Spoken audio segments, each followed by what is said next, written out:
നമസ്കാരം. വ്യാഴമാറ്റത്തെ പറ്റിയാണ് നമ്മൾ പറയാൻ പോകുന്നത്. അവിട്ടം നാളിൽ ജനിച്ചവർക്ക് രണ്ട് തരത്തിൽ ബാധിക്കും.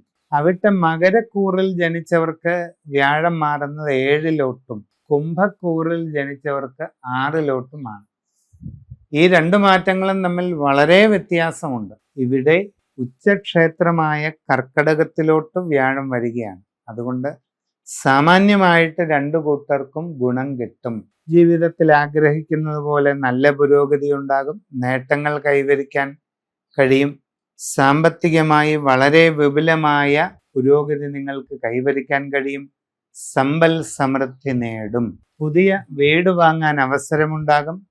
വസ്തുവാഹനാദികൾ കൈവരിക്കാനായിട്ട് സാധിക്കുന്നതാണ്.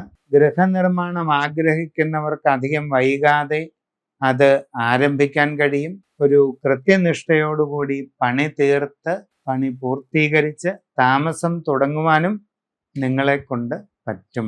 കച്ചവടക്കാർക്ക് വലിയ നേട്ടങ്ങൾ ഉണ്ടാകും, പുരോഗതി ഉണ്ടാകും, സാമ്പത്തിക സമൃദ്ധി ഉണ്ടാകും, ധനലാഭം കൈവരിക്കും. എല്ലാ വിധത്തിലുമുള്ള അഭിവൃദ്ധി കച്ചവടക്കാർക്ക് കിട്ടും.